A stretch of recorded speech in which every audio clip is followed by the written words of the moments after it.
Bonjour à tous et toutes. Bienvenue aux Indie Club, à l'Indie Club aujourd'hui avec Axel au sujet du bilan carbone et de l'ACV. Alors, je vois que vous êtes déjà nombreux en ligne avec nous, donc c'est trop cool. On va attendre que tout le monde puisse se connecter. On va pas commencer tout de suite à rentrer dans le vif du sujet. Mais en tout cas, je suis ravie. Alors, ah, c'est bon, Axel. Voilà, je suis ravie de voir que le sujet intéresse autant et on va essayer de répondre un maximum à vos questions aujourd'hui.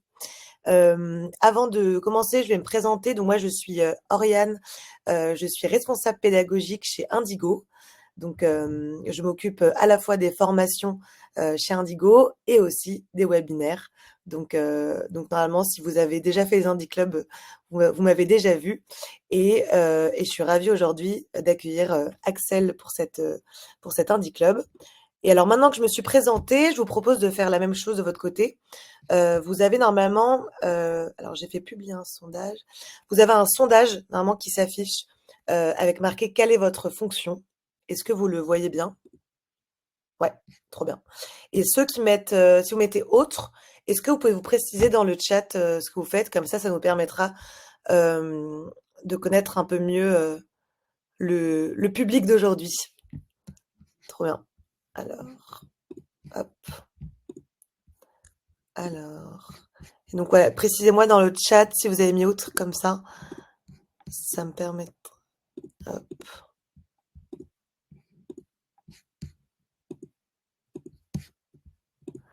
Alors, on a plusieurs personnes en transition professionnelle, quelques-uns direction marketing, direction RSE.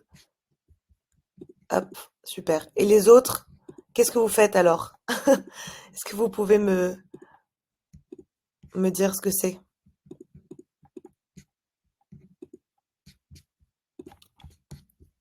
Ok.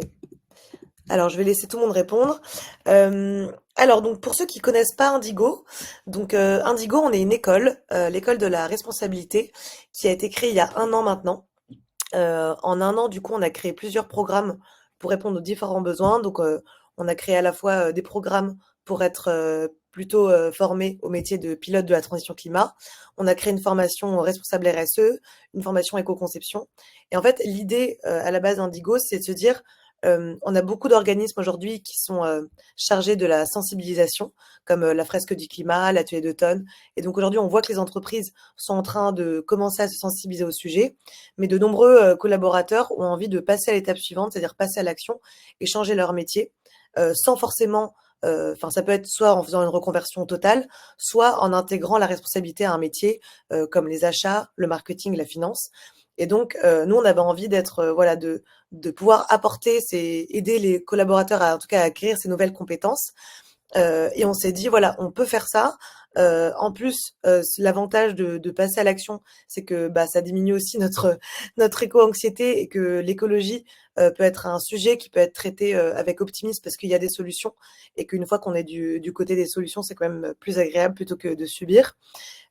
Et aussi, ce qu'on avait envie de faire, c'était de créer une communauté de personnes qui avaient envie d'agir, donc avec les élèves, les profs, nos intervenants pendant les webinaires, et de se dire, voilà, comment on peut se donner l'info tous ensemble, se partager un maximum les ressources, comme on peut le faire aujourd'hui, et avancer ensemble. Donc c'est pour ça qu'on organise notamment des webinaires gratuits au moins 2 fois par mois pour vous éclairer sur les sujets. Donc si jamais, d'ailleurs je vous demanderai à la fin du webinaire si vous avez des recommandations de sujets ou si vous avez vous-même envie d'intervenir, bah, vous êtes les bienvenus, on est toujours preneurs et preneuses.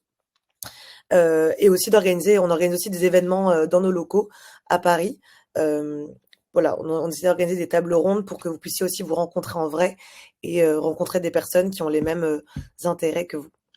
Euh, donc, du coup, Indigo, c'est une école en fait qui s'inscrit dans un campus d'école qui s'appelle Maria School.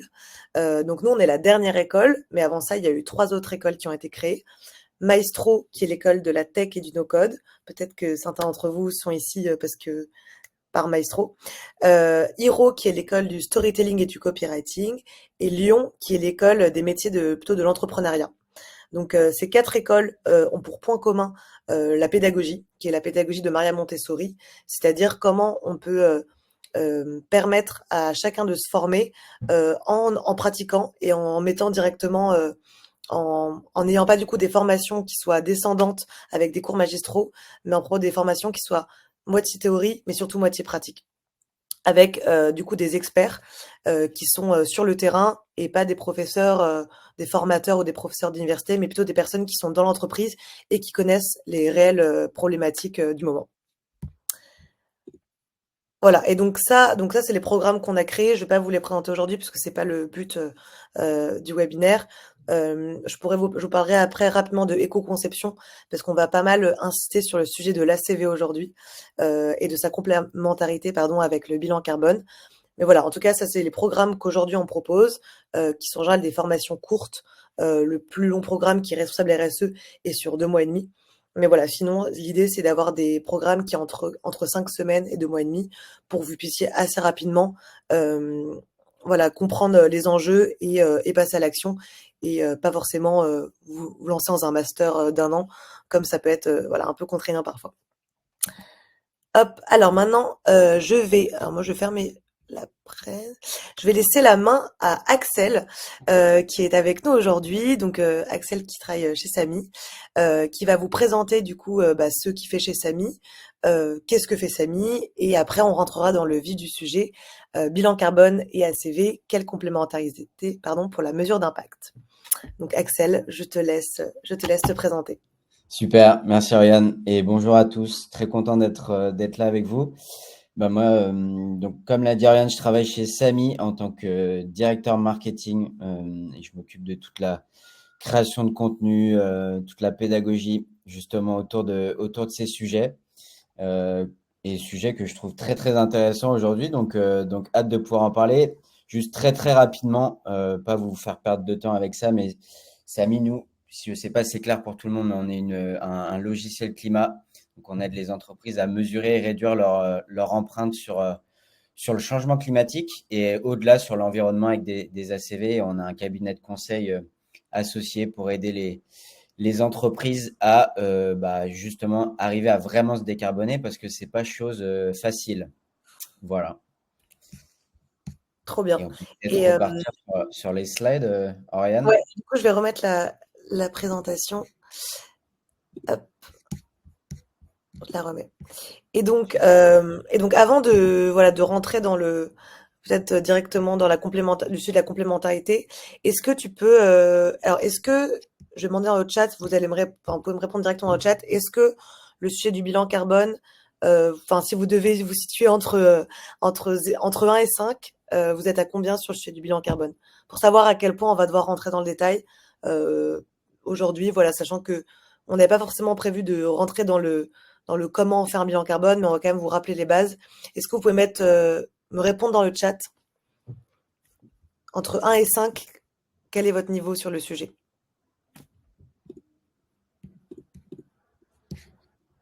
Alors, 3 pour Thierry. Donc l'onglet chat, il y a l'onglet questions et à côté vous avez l'onglet chat qui permet à tout le monde de voir vos réponses.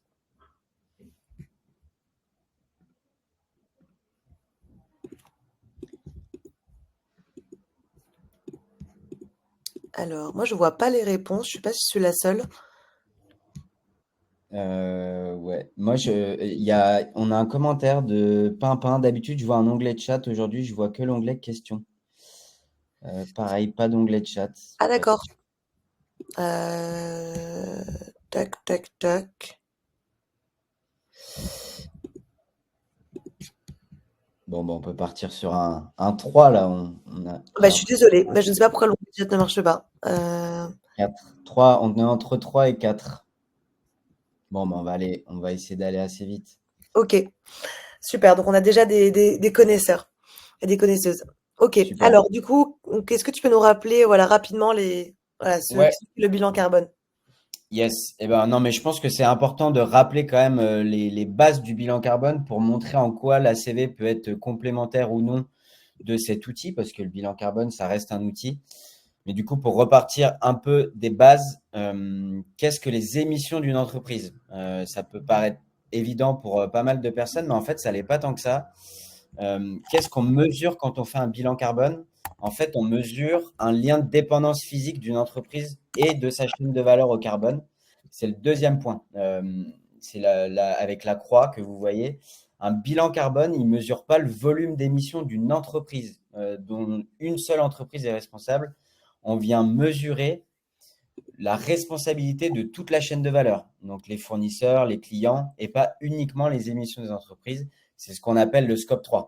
Voilà, donc dans le calcul des émissions, on va regarder tout ce qui se passe en amont, ce qui se passe pendant les opérations et ce qui se passe en aval. Et c'est pour ça qu'on parle de chaîne de valeur avec les fameux scope 1, scope 2, scope 3. Ensuite, qu'est-ce qu'on fait avec un bilan carbone? On vient regarder toutes les émissions de gaz à effet de serre nécessaires à l'activité d'une organisation. Donc, ça peut être une entreprise, une administration, une association, un territoire, un projet, peu importe. Et en fait, derrière, on va aller regarder tous les gaz à effet de serre. On va faire des correspondances derrière au carbone, des équivalences carbone, voilà, pour simplifier l'analyse et montrer le degré d'impact qu'on a sur le changement climatique. Ça, c'est une des particularités du bilan carbone par rapport à la CV, on y reviendra. Mais le bilan carbone, on regarde que l'impact sur le dérèglement climatique, le changement climatique. Voilà, ça, c'est vraiment important de l'avoir en tête. Comment on convertit les émissions? En fait, on a des données d'activité, typiquement de la consommation électrique, des kilomètres parcourus, des montants de produits achetés, par exemple, si on a une approche monétaire versus une approche physique. Et en fait, derrière, on a des facteurs d'émission issus de bases publiques ou de bases privées, plus ou moins précises, et qui vont nous permettre de convertir des données d'activité en émissions en équivalent carbone. Voilà. Et donc ça, on va le faire au niveau de toute l'entreprise quand on fait un bilan carbone et de toute la chaîne de valeur. Voilà. Du coup, quelles étapes pour un bilan carbone? Bon, ça, je ne vais pas forcément rentrer dans le détail, mais on cadre l'étude, c'est important. Typiquement, on fait une cartographie des flux, on essaie de regarder quelles sont les dépendances de l'entreprise au carbone. Ensuite, on va collecter la donnée sur toute la chaîne de valeur, les fournisseurs, les partenaires au sein de l'entreprise, les collaborateurs. Ensuite, on produit le bilan GES, donc bilan de gaz à effet de serre.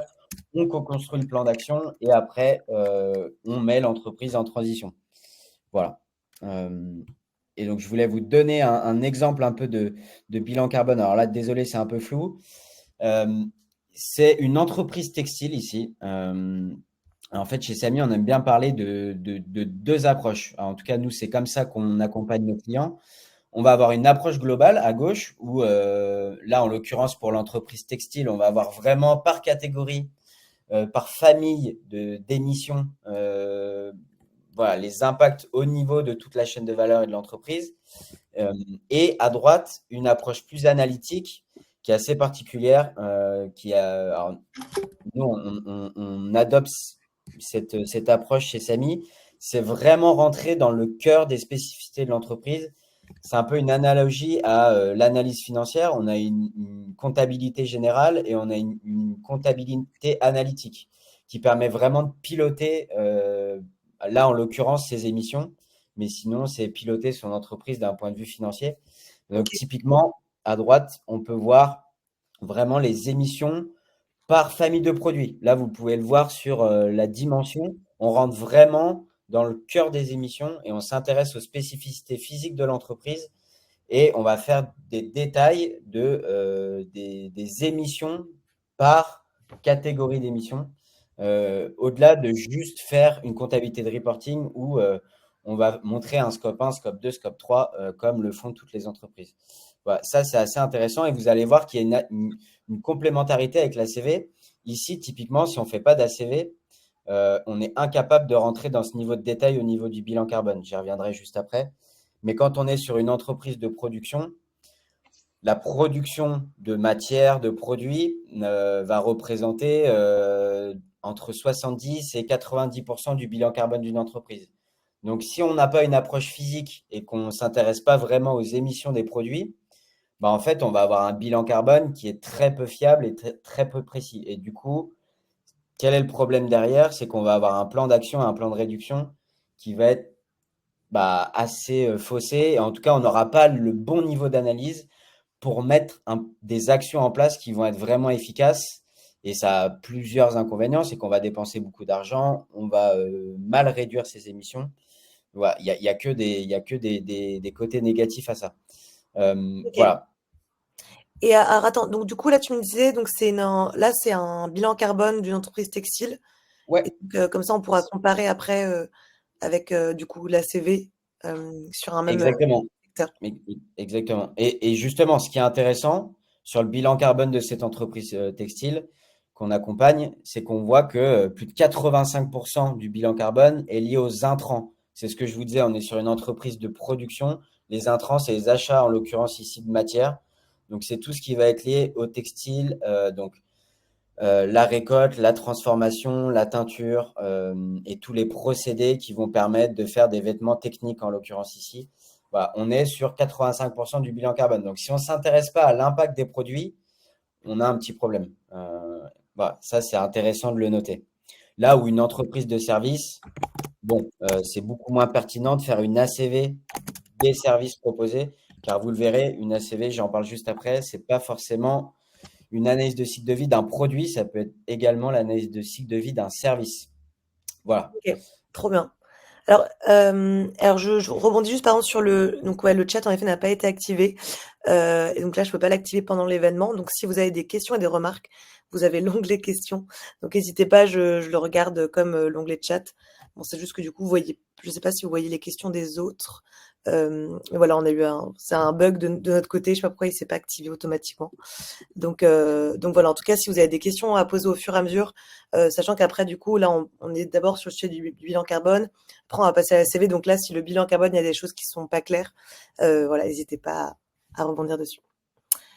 Yes, Euh, carrément. Et peut-être juste pour finir là-dessus, ce qui est intéressant, euh, typiquement sur l'image de droite que vous voyez, euh, alors là, pour le coup, sur cette entreprise textile, je voulais une cohérence avec l'exemple que je vais vous proposer après sur la CV. C'est pas très parlant, mais en fait, quand on se limite à une approche globale, typiquement, si je vous donne un exemple sur l'utilisation du fret, on voit que c'est 5,6%. Alors là, encore une fois, c'est pas un très bon exemple.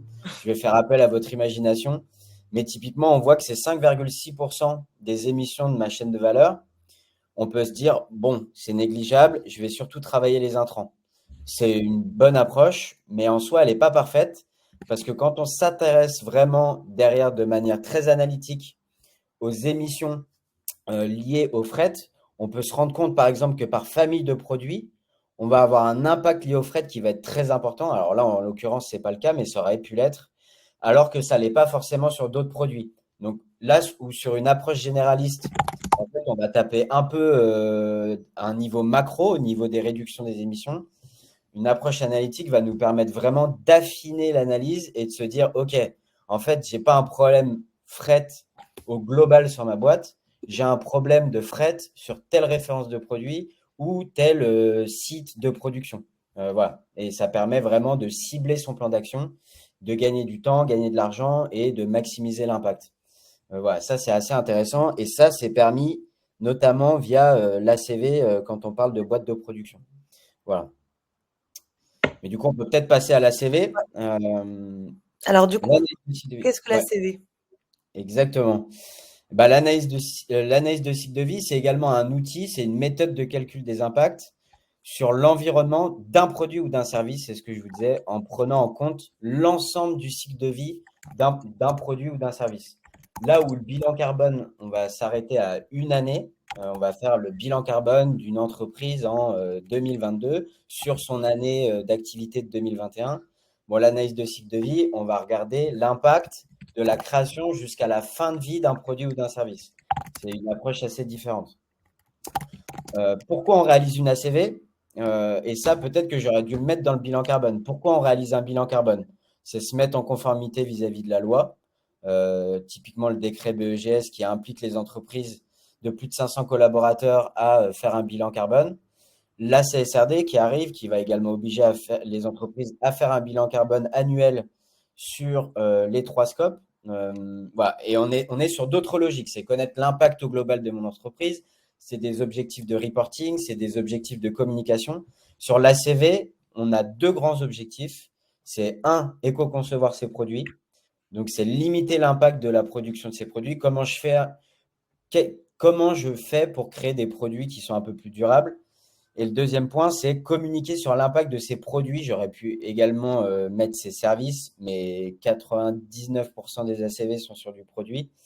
Voilà, ça c'est pour faire des allégations environnementales, éviter justement de se faire bâcher, donc faire des analyses de cycle de vie qui soient robustes méthodologiquement, et de l'affichage environnemental. Donc ça, c'est l'éco-score qui va apparaître alors en premier sur le textile et l'agroalimentaire, mais donc c'est afficher un score carbone sur ces produits. Et ça va être obligatoire. Alors en premier, ça sera les entreprises du textile et de l'agroalimentaire qui seront concernées. Mais voilà, c'est deux objectifs qui sont quand même assez liés à la production. Et l'affichage environnemental, on sait à partir de quand ça va être vraiment mis en vigueur? Ouais, alors les entreprises textiles agroalimentaires, alors, ça change assez souvent. Mais dès 2024, elles doivent faire l'exercice et il y aura un affichage dernière nouvelle qui sera obligatoire à partir de 2025, janvier Ok. 2025. Voilà. Mais voilà, dès 2024, il faut se mettre en action et il y a les premiers référentiels qui sont en train de sortir sur le textile et l'agroalimentaire. Quels sont justement les critères d'impact qu'on veut mesurer à l'échelle de la France sur les produits agro et textiles? Et ça va justement au-delà de simplement le changement climatique. Il y a l'impact en eau, l'impact Mm. en particules fines. Bref, on y reviendra juste après.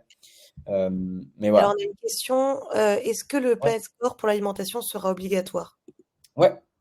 L'éco-score sur les produits agroalimentaires seront obligatoires pour les entreprises, en Et effet. alors, on me dit que, pardon pour le chat, si vous rafraîchissez la page, là, moi, j'ai le chat de mon côté, mais si tout le monde rafraîchit, si vous rafraîchissez la page, normalement, vous voyez le chat.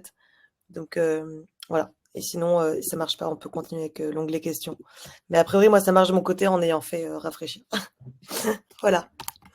Mais donc, ouais, juste pour répondre à Pimpin dans les questions, en fait, ça va être exactement comme le Nutri-Score.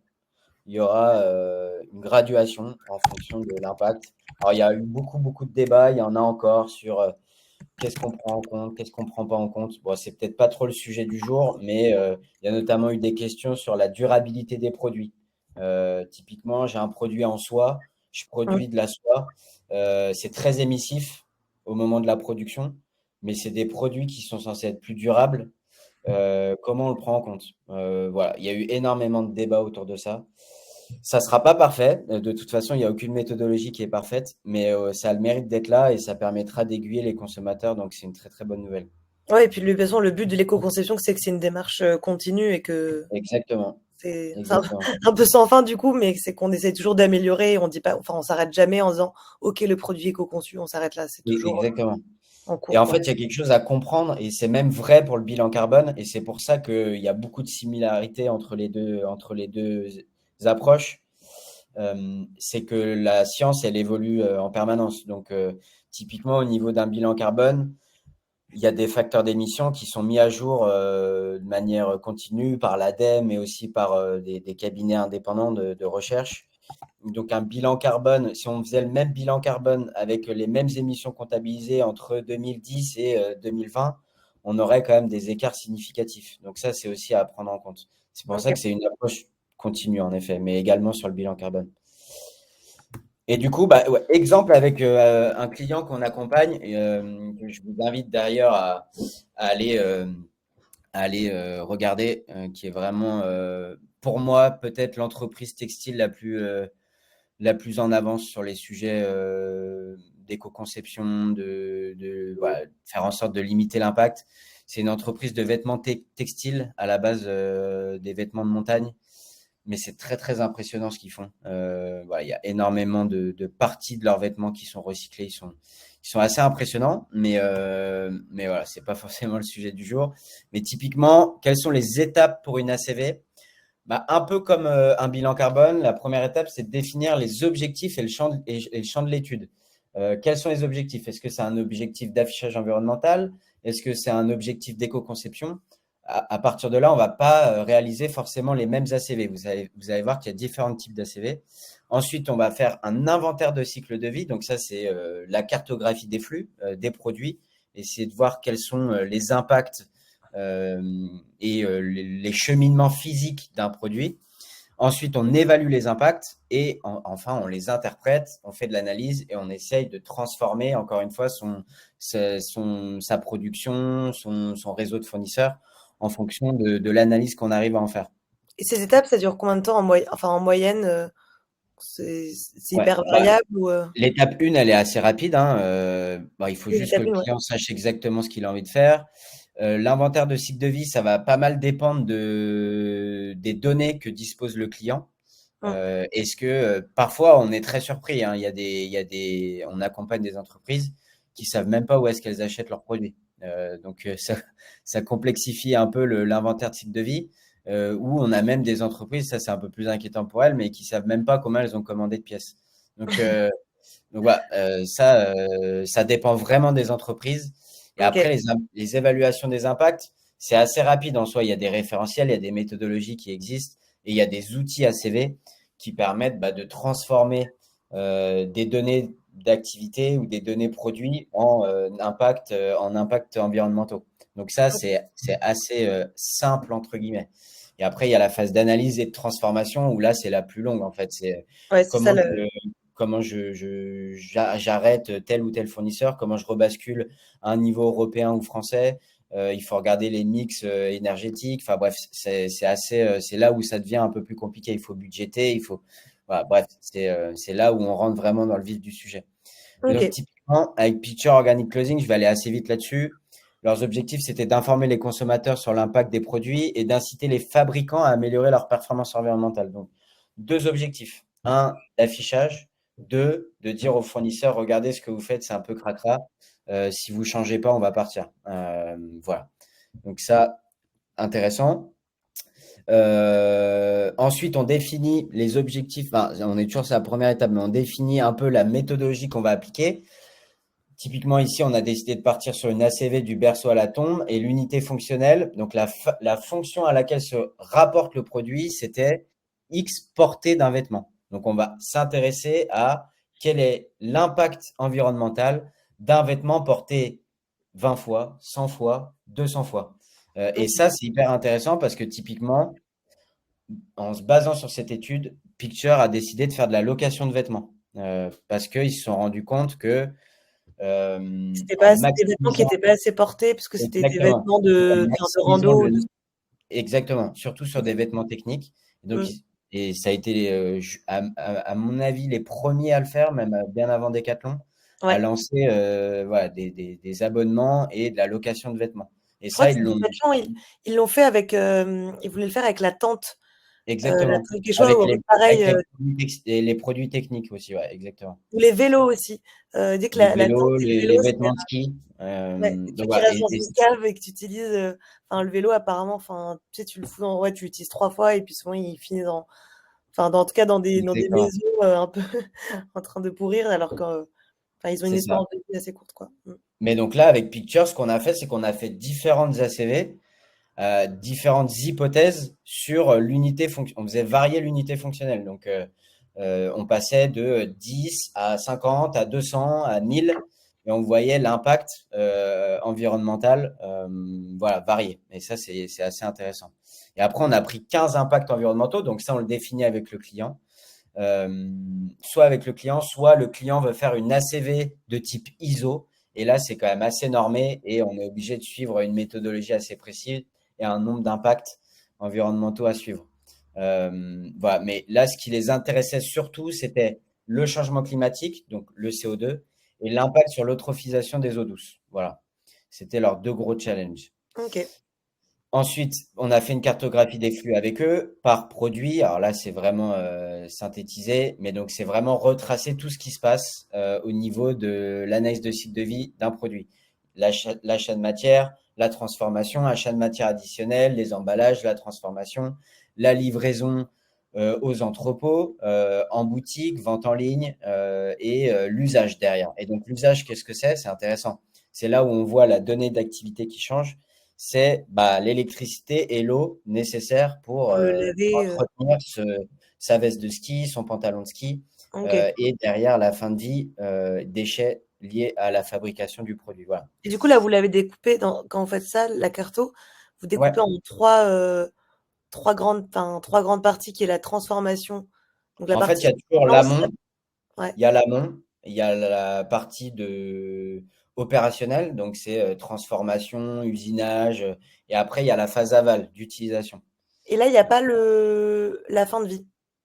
Si elle est là, fin de vie déchets de Ah oui, fabrication. pardon, En ok. fait, on en a dès l'étape de transformation, et puis on en a Ouais. bah, quand la personne jette ses affaires, ses vêtements. Oui, parce que tu as des déchets dès la transformation, et donc Exactement. très clair. Exactement. Mais là, c'est vraiment synthétisé, hein. C'est pas plus mal. Et donc après, bah, qu'est-ce qu'on a fait au niveau de cet inventaire?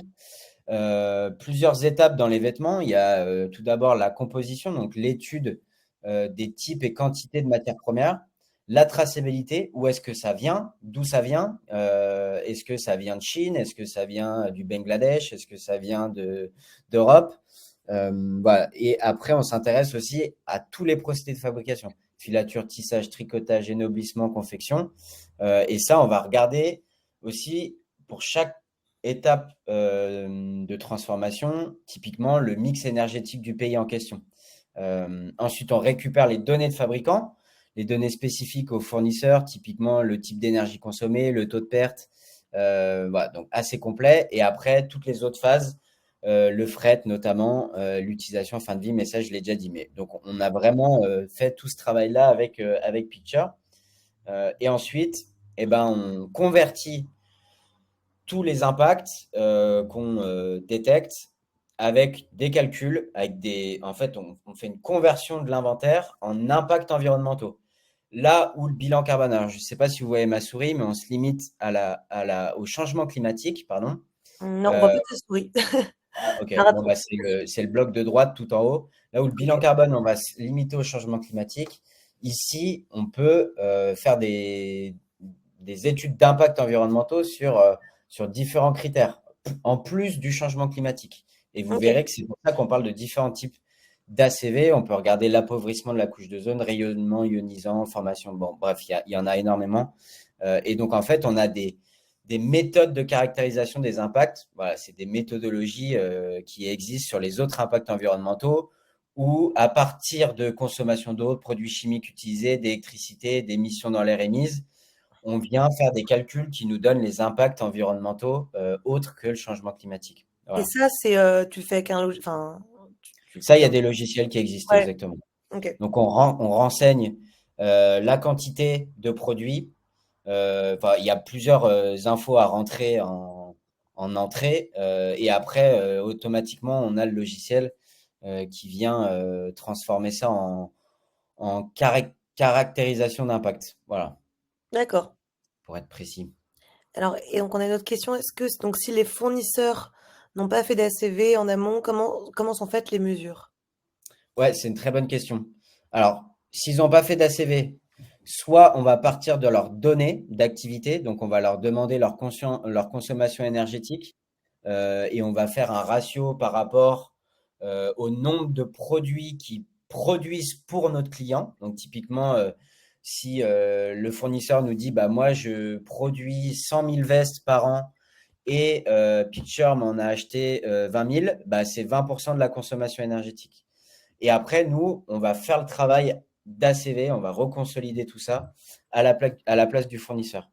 Voilà. Et si le fournisseur n'a même pas ces données-là, ce qui est quand même assez rare, là, on va faire un travail de projection. On va partir de bases de données où on va regarder l'impact d'un produit qui est similaire, où il y a une ACV qui a déjà été faite avec des fournisseurs issus de même pays, par exemple. Et on va faire une approximation la plus proche possible du produit du client. Voilà. Ouais, tu fais en gros quoi. Enfin, tu peux pas forcément avoir la donnée hyper précise, mais au moins ça te donne Exactement. des ratios. Yes. Ok, trop bien. Voilà. Alors ça, j'avais rajouté, mais bon, je vous le laisserai regarder si vous voulez. Je pense que vous aurez accès aux slides, Ouais. mais donc il y a des facteurs. Bon, c'est un peu compliqué. Et enfin, l'interprétation, et ça, c'est hyper intéressant. Typiquement, quand on fait un bilan carbone, c'est ce que je vous dis depuis le début, on regarde que le changement climatique. Quand on fait une ACV, on regarde le changement climatique, mais on regarde aussi d'autres impacts. Et typiquement, ce qui intéressait, je vous disais, ce client-là, c'était aussi l'eutrophisation des eaux douces. Et en fait, ce qui est intéressant de noter, c'est que selon le critère d'impact, c'est pas les mêmes postes d'impact qui vont avoir le plus d'impact selon ce qu'on regarde. Typiquement, si on regarde l'utilisation quand on porte un t-shirt, ça a un impact assez minime sur le changement climatique. Quand on vit en France, en tout cas, et même ailleurs. Voilà, on fait tourner une machine à laver, l'électricité est décarbonée. Bon, c'est assez mineur, quoi. Ramener un t-shirt sur son Mm. cycle de vie, bon, l'impact est assez minime. Par contre, sur l'eutrophisation des eaux douces, tout de suite, on voit que l'impact, il est beaucoup plus important.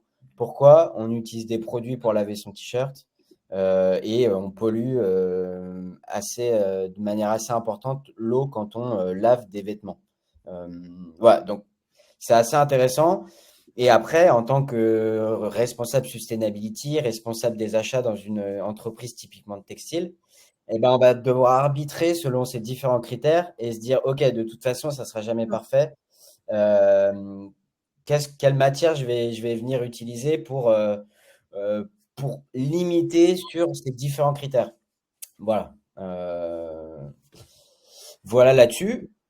Et du coup, on rentre dans le vif du sujet. Quelle différence entre un bilan carbone, une ACV carbone et une ACV multicritère? Alors, déjà, repartir des trois. Le bilan carbone, on en a bien parlé. Est-ce que, L'approche, c'est est-ce- ouais, pardon, je vas-y, demande Ariane. déjà dans le chat, est-ce que vous saviez qu'il y avait deux types d'ACV? Est-ce que c'est quelque chose que vous aviez déjà vu? Moi, en tout cas, quand j'ai préparé avec Axel le sujet, je ne savais pas. Donc je l'ai appris il y a vraiment pas longtemps. Alors, on a une question, non? Ok, trop bien. Comme ça, vous allez découvrir Ouais, découvrir des en trucs. fait, on a, pour rentrer dans le vif du sujet, mais donc là, c'est vraiment un peu un résumé, mais l'approche bilan carbone, c'est entreprise et même au-delà, c'est toute la chaîne de valeur. On regarde que le changement climatique et c'est pas un bon outil pour mesurer l'impact carbone d'un produit. C'est pas un bon outil pour faire de l'affichage environnemental et c'est pas un super outil pour faire de l'éco-conception. Euh, L'ACV carbone, qu'est-ce que c'est? En fait, l'ACV carbone, on va faire une analyse de cycle de vie de son produit uniquement sur l'impact changement climatique. Voilà. On appelle aussi ça le Product Carbon Footprint. Et donc là, on va faire une ACV juste sur un produit ou un service. Donc ça, c'est un bon outil de mesure d'impact carbone d'un produit. C'est un outil pour l'affichage environnemental qui n'est pas exceptionnel parce qu'on regarde qu'un seul impact. Donc En fait, nous, on fait. c'est un peu comme un bilan carbone, mais sur un produit ou service. C'est ça, exactement. Exactement. Et c'est cette donnée-là qu'on vient intégrer dans les bilans carbone quand on parle d'approche physique, en fait. Ok. Quand on vient intégrer les données physiques des produits à un bilan carbone, en fait, on fait une ACV carbone ou un Product Carbon Footprint. Et après, il y a l'ACV multicritère qu'on appelle aussi ACV norme ISO, où là, on vient regarder le changement climatique plus X critères. Là, on le définit avec le client. Et donc là, c'est des ACV qui sont beaucoup plus robustes avec voilà, toutes les étapes que je vous ai décrites. C'est beaucoup plus cadré. Normalement, elles doivent être auditées si on veut que ça soit des vraies normes, des ACV normes ISO. Et donc là, on peut tout faire. C'est un outil pour mesurer l'impact carbone d'un produit parce qu'on regarde le changement climatique. C'est un outil pour l'affichage environnemental parce qu'on répond à toutes les demandes d'affichage du programme affichage environnemental et ça nous permet de faire de l'éco-conception de manière assez précise parce qu'on voit tous les impacts du produit qu'on va produire. Voilà, Bah, donc c'est vraiment ce qui est de plus complet aujourd'hui, c'est ça, quoi. exactement. Et alors, Le Yoann nous bilan demande carbone concerne-t-il aussi l'aval des émissions de CO2? C'est une très bonne question. Eh bien oui, typiquement quand on livre un produit jusqu'au domicile d'une personne, je ne sais pas, on est un magasin e-commerce, typiquement, c'est ce que je vous expliquais, un bilan carbone, il y a deux approches. Alors, il y en a même trois. Il y a une approche monétaire qui est décriée parce qu'elle n'est pas précise. C'est juste, je prends des dépenses, j'applique un facteur d'émission et j'ai mes émissions. C'est pas du tout précis. En fait, typiquement, si on applique cette méthode-là à une boîte textile, on va prendre une base de données spécialisée textile. On va dire, voilà, j'ai 3000 t-shirts, je fais 3000 fois mon facteur d'émission t-shirt et j'ai mes émissions. Mais on ne sait pas de quel t-shirt on parle, on ne sait pas où est-ce qu'il a été produit, on ne s'intéresse pas au mix énergétique des pays de fabrication. Bref, c'est très peu précis. Après, il y a une approche physique où là, justement, on fait des product carbon footprint, on s'intéresse vraiment à la donnée physique des produits et on les intègre au bilan carbone. Et donc là, on s'intéresse à toute la chaîne de vie du produit qu'on intègre dans le bilan carbone. Et on regarde combien on a vendu de produits sur cette année, parce que le bilan carbone, il est scopé à une année précise. On va regarder sur cette année-là combien on a vendu de produits, de t-shirts, et quel est l'impact sur toute la durée de vie du produit du t-shirt. Et ça, on l'intègre au bilan carbone sur les produits vendus en 2022, par exemple. J'espère que c'est plutôt clair. Mais donc oui, on s'intéresse aussi à l'aval. Voilà, mais donc ça, c'est la deuxième approche. Et la troisième approche, c'est de mixer les deux. Voilà, il y a certains postes d'émission, certaines catégories d'émissions où c'est recommandé quand même pour gagner du temps d'avoir une approche monétaire. Typiquement sur les Ok. immobilisations de biens ou de bref, je ne vais pas rentrer dans les détails, mais c'est pas pertinent d'aller faire une ACV. Ça coûterait trop cher, ça serait pas pertinent et voilà. Mais donc, on intègre des ACV carbone dans des bilans carbone quand on fait bien le travail. Ok, hyper Voilà. intéressant. Et bah, du coup, je crois qu'il me reste deux, trois slides. Ça, c'est les indicateurs. Vous pourrez les consulter quand on fait une ACV multicritère. On peut regarder énormément d'indicateurs potentiels. Là où bilan carbone et ACV carbone, on s'intéresse uniquement au changement climatique. Je vois qu'il y a André, Johan qui pose une question. Je n'ai pas compris la différence entre le bilan carbone et l'ACV carbone. En fait, l'ACV, on va s'intéresser uniquement à un produit. Le bilan carbone, on s'intéresse à toutes les émissions de l'entreprise et de sa chaîne de valeur. Donc, on va, par exemple, s'intéresser aux émissions de ses collaborateurs au sein de l'entreprise. On va s'intéresser à la consommation électrique. On va s'intéresser aux déplacements professionnels.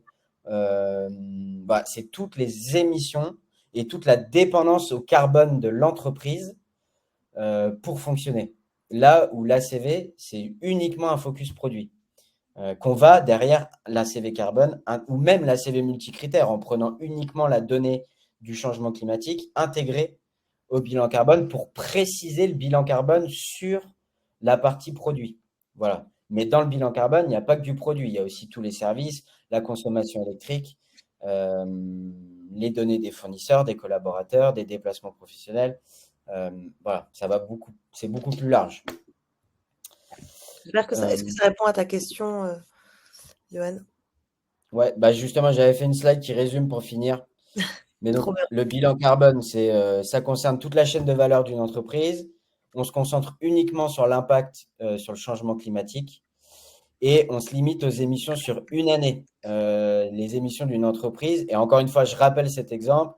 Une boîte qui vend des t-shirts, on ne va pas regarder que le t-shirt dans le bilan carbone, on va aussi regarder, c'est bête, mais les séminaires, les événements, les voyages professionnels, bref.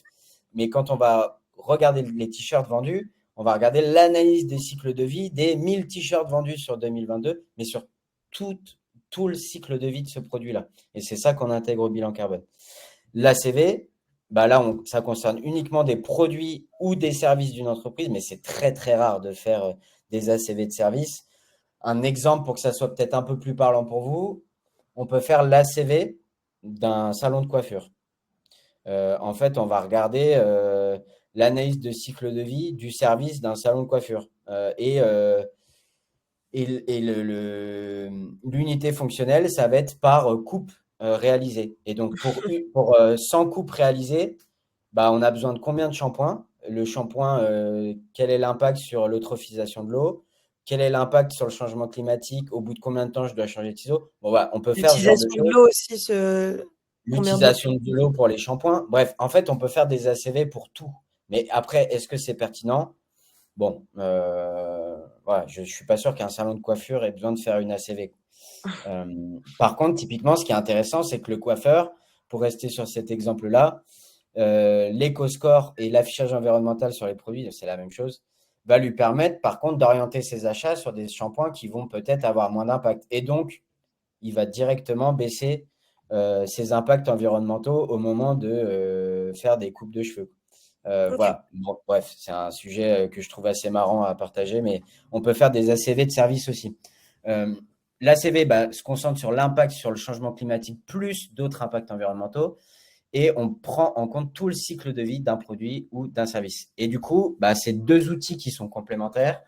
Un, ça permet de renforcer la précision du bilan carbone avec l'approche physique, voilà, être beaucoup plus précis sur les données des produits au sein du bilan carbone. Et c'est ce qu'on a vu avec Pitcher, les produits représentent une part qui est très très importante des émissions des entreprises, notamment de production. C'est essentiel d'avoir une approche produit pour réaliser un bilan carbone précis. Voilà. Et après, l'ACV permet d'aller encore plus loin sur la communication liée à l'impact de ces produits, faire de l'affichage environnemental, ce que permet pas de faire le bilan carbone. Mais voilà, ce sont deux approches qui sont complémentaires et souvent nécessaires. Ouais. Et pour l'instant, donc l'ACV, en fait, l'ACV, c'est juste que c'est arrivé aussi beaucoup plus tard en termes de réglementation et qu'on s'est beaucoup concentré sur le bilan carbone. Mais en fait, C'est ça, dans la exactement. foulée, on va avoir les mêmes obligations assez rapidement. Exactement. Alors, et Véronique nous demande à partir de quelle taille d'entreprise un logiciel est nécessaire pour l'ACV. En fait, c'est obligatoire, hein. Je Je peux pas pourrais le faire. revenir là-dessus. Je pourrais revenir sur cette slide. Mais si vous avez ne serait-ce que 5 produits et vous voulez étudier 12 impacts environnementaux et qu'il faut faire tous ces calculs, bon, bon courage, Véronique. Faut être Mais déterminé.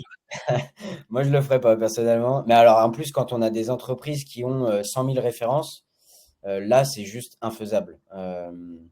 Voilà. Là où un logiciel va mettre 20 secondes à répondre, là, il faudrait des jours. Et c'est quoi les logiciels qui sont utilisés? Il y en a plusieurs. Alors nous, on a nos propres qu'on appelle calculettes ACV. Chez Samy, Euh, ouais, vous avez votre voilà, on a propre. nos propres calculatrices ACV. Après, il y a des outils. Il y a par exemple Waro qui existe. Il y a des logiciels aussi d'ACV qui sont publics qu'on peut utiliser. Mais oui, oui, non, c'est pas envisageable de faire des ACV sans outils, hein. Enfin, je le recommanderais à personne. Ouais. Moi, je pense que il y a déjà pas mal de choses à faire dans l'entreprise, donc si on peut s'aider de certains logiciels pour ça, c'est pas plus mal, ouais, en effet. C'est ça. Et il y a Laura qui dit donc l'ACV nourrit le bilan carbone. Alors en fait, ça va dépendre. Typiquement, une entreprise de service, je sais pas moi, un logiciel de comptabilité. On a des clients de ce type-là chez Samy. On va pas faire d'ACV. C'est pas forcément pertinent. Par contre, typiquement, une boîte comme Pitcher, c'était inconcevable de ne pas faire d'ACV et de les inclure dans le bilan carbone. Sinon, on aurait eu un bilan carbone totalement absurde, voilà, qui aurait été pas du tout précis. Trop bien. Et Donc, alors, l'ACV nourrit le bilan carbone. On est bon. Et il y a Véronique, quelle formation conseillez-vous pour apprendre à maîtriser ces différentes approches? Eh ben, alors moi j'ai deux nouvelles à partager. J'avais pas forcément prévu d'en parler, mais chez Samy, on lance deux formations à partir de novembre, mais vraiment des formations plus plus. C'est vraiment pour des personnes qui veulent devenir responsables sustainability ou alors qui veulent devenir consultants carbone. On lance deux formations, une formation à la comptabilité carbone de 18 heures, donc c'est très costaud, avec énormément de théorie, mais surtout beaucoup de pratique. On va faire beaucoup de cas pratiques avec des consultants vraiment seniors. Et on aura une autre stratégie, une autre formation pardon, sur la stratégie climat. Là, c'est donc là où la première est plutôt focalisée sur la mesure des émissions avec bilan carbone ACV. La deuxième, elle sera plutôt sur la partie réduction. Comment construire des plans d'action climat robustes, efficaces à partir de la mesure des émissions. Voilà. Donc, ça commence à partir de novembre. Pour l'instant, on n'a pas communiqué dessus. Mais donc, si ça peut vous intéresser, n'hésitez pas m'envoyer un message sur LinkedIn ou par mail. C'est axel@sami.eco. Voilà. Et puis après, il y a Indigo aussi qui alors a nous, des. ouais, sur l'ACV, on a une formation sur l'éco-conception, donc qui est donc sur 15 heures. Donc, je peux vous montrer le programme. Et donc, il y a une session de 3 heures qui est totalement dédiée au sujet de la CV, puisque forcément, ça fait partie du processus de l'éco-conception. Donc, c'est une formation qui démarre le 15 novembre. Qui est donc c'est je vous montre le programme, donc c'est à chaque fois c'est 3 heures le mercredi soir, donc c'est sur 5 semaines. Et on vous réexplique. Donc là, c'est une formation pour vraiment maîtriser les bases de l'éco-conception. Donc c'est pas forcément on va pas forcément rentrer dans tout le détail technique, surtout que, comme disait Axel, il y a pas mal de logiciels pour se faire aider. Donc l'idée, c'est pas forcément de vous apprendre à faire les calculs de la CV, l'éco-conception, mais de vous réexpliquer les enjeux, qu'est-ce que la CV, donc les différents types d'ACV, comment clairement on éco-conçoit, quelles sont les solutions et comment on améliore l'impact de ces produits. Et on a rajouté juste une session sur l'éco-conception d'un produit numérique, puisque bon bah aujourd'hui c'est quand même important de l'avoir en tête. Et à la fin, comment justement on communique sur cette démarche sans greenwashing et comment on a le bon discours par rapport à ça. Et donc voilà, si pareil, si vous avez des questions au sujet de la formation, je serais ravie aussi d'y répondre.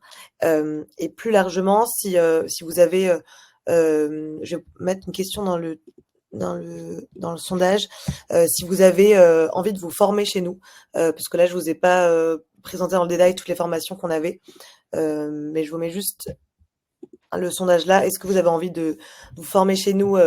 Voilà, je vous laisse répondre.